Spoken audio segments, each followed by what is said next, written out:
नमस्कार, सरस्वती सागा में आपका स्वागत है। आज पूरे देश में हमारी शिक्षण व्यवस्था को लेकर एक बहस छिड़ी हुई है यूजीसी की नई नीतियों पर, और कई बार उनकी नीतियों पे भूतकाल में भी बहस हो चुकी है। इस बार की बहस का मुद्दा है कि जनरल कैटेगरी के साथ अन्याय हो रहा है।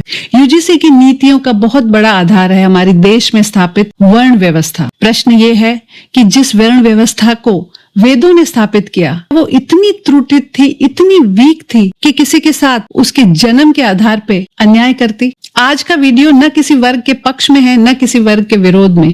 केवल उन प्रसंगों की चर्चा करेंगे हम जो हमारे वेदों में, हमारे शास्त्रों में, एंशिएंट टाइम्स के राइटर्स की बुक्स में और आज के मॉडर्न टाइम्स की भी कई बुक्स में बताए गए हैं।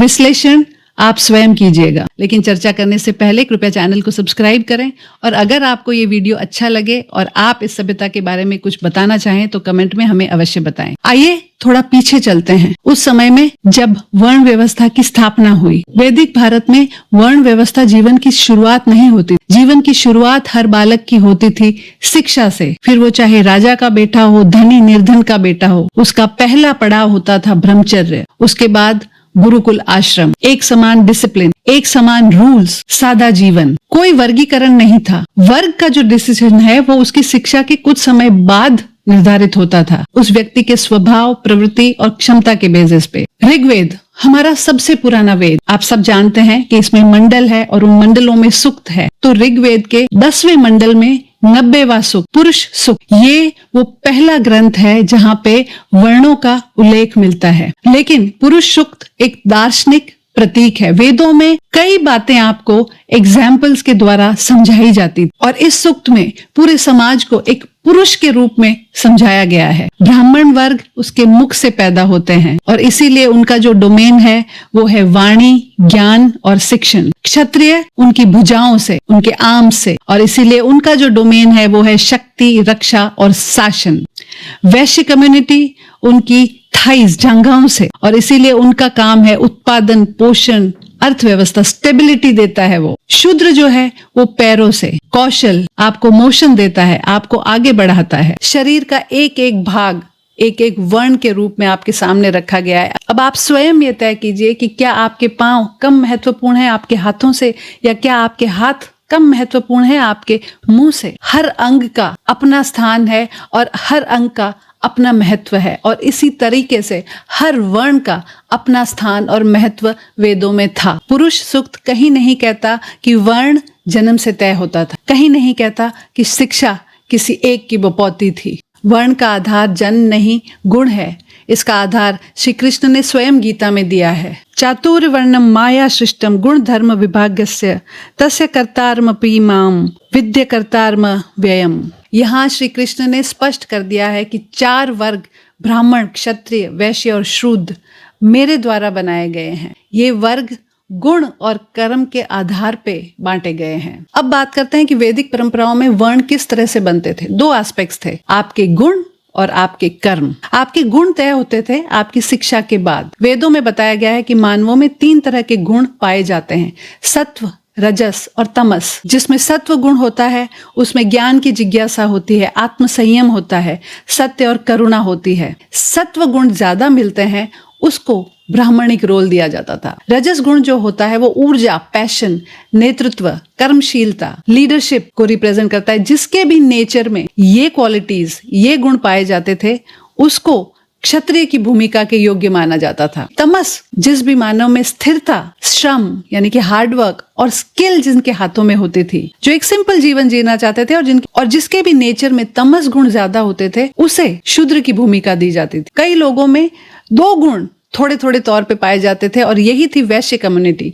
वैश्य कम्युनिटी में रजस और तमस ये दोनों गुण थोड़े थोड़े पाए जाते थे। ऐसे लोगों को वैश्य वर्ण में रखा जाता था कि जो स्ट्रेंथ होती थी वो थी उत्पादन, व्यापार, एग्रीकल्चर, मैन्युफैक्चरिंग, ये सब वैश्य वर्ग में आता था। तो जिसका जैसा स्वभाव था, जिसकी जैसी स्किल थी, जिसकी जैसी पैशन थी, उसके बेस पे बनता था ये वर्ण। लेकिन वेदों ने ये बात भी मानी है कि हर मानव में तीनों गुण होते हैं, किसी में एक ज्यादा, किसी में एक कम, और जीवन के साथ ये गुण बदल भी सकते हैं। इसीलिए वर्ण पहचान नहीं थी, एक भूमिका थी। महाभारत का शांति पर्व इस विषय को बिल्कुल स्पष्टता से हमारे सामने रखता है। न जात्या ब्राह्मणो भयतु न जात्या शूद्र एव च, कर्मणा ब्राह्मणो भवतु कर्मणा शूद्र एव च, जिसका अर्थ है न जन्म से कोई ब्राह्मण होता है न जन्म से कोई शूद्र, कर्म से ब्राह्मण बनता है और कर्म से ही शूद्र। यह भी स्पष्ट तौर से लिखा गया है कि एक ब्राह्मण अपने कर्मों से शूद्र बन सकता है और एक शूद्र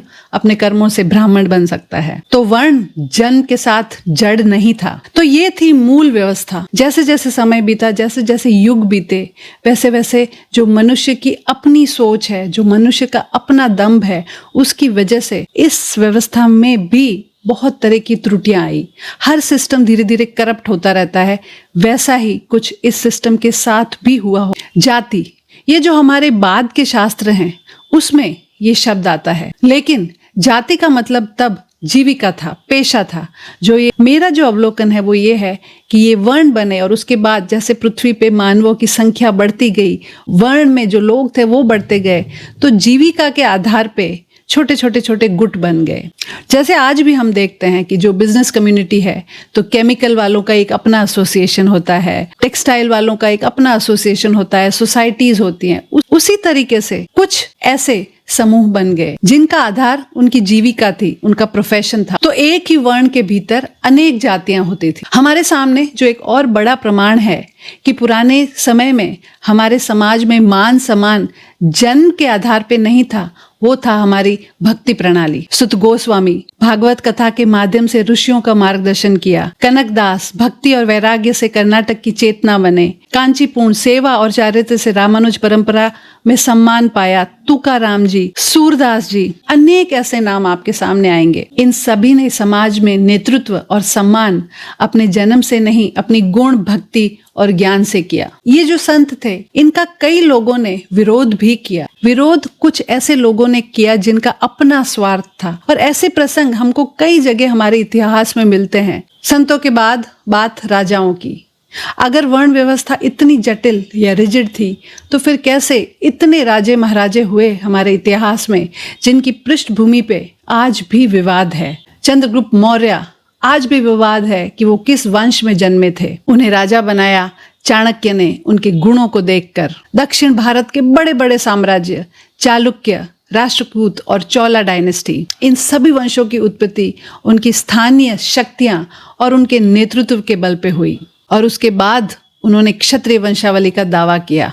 विजयनगर साम्राज्य, हरिहर और बुक्का किसी प्राचीन राजवंश से नहीं आए थे। शिवाजी महाराज, शिवाजी की वर्ण स्थिति उनके समय में भी विवाद का विषय रही थी। दुखद बात है कि आज ये चर्चा भी हमें करनी पड़ रही है, क्योंकि हमारे समाज ने हमेशा इंपॉर्टेंस दिया उनकी वीरता को, उनके शौर्य को। 11वीं शताब्दी में फारसी विद्वान अल बैरूनी भारत आए थे। उन्होंने संस्कृत सीखी और फिर उन्होंने एक किताब लिखी, तहकीक-ए-हिंद। उन्होंने स्पष्ट ये लिखा है कि भारतीय समाज के वर्ग अपने मूल या अपने जन्म से नहीं, अपने पेशे से अलग हैं। उन्होंने ये भी लिखा है कि भारत में ज्ञान और विद्वानों का सम्मान सर्वोपरि था, सबसे ऊपर था। उन्होंने ये भी लिखा है कि भारतीय स्वयं खुद भी मानते हैं कि उनकी ये जो व्यवस्थाएं हैं, संस्थाएं हैं, वो समय के साथ धीरे धीरे धीरे बिगड़ती चली जा रही हैं। जब ब्रिटिश भारत में आए तो उन्होंने भी यही नोट किया कि ये जो वर्ण व्यवस्था थी वो फ्लूइड थी, वो लचीली थी, रिजिड या जड़ नहीं थी। हाँ, उसमें कई त्रुटियां आ चुकी थी। हर सिस्टम कहीं ना कहीं करप्ट हो जाती है, और वैसा ही हुआ था हमारी वर्ण व्यवस्था के साथ भी। लेकिन हमारी वर्ण व्यवस्था को, हमारी जातियों को जो कास्ट का नाम दिया, जो पहला सेंसस हुआ, वो जब ब्रिटिश आए तब हुआ। उसका असर हम आज तक देख रहे हैं। तो अंत में, जब शिक्षा पहले थी तो समाज संतुलित था। जब पहचान पहले आई तो टकराव होने लगा। आंदोलन की आवश्यकता नहीं, बस कुछ प्रश्न अपने आप से पूछने हैं। नमस्कार, जय हिंद।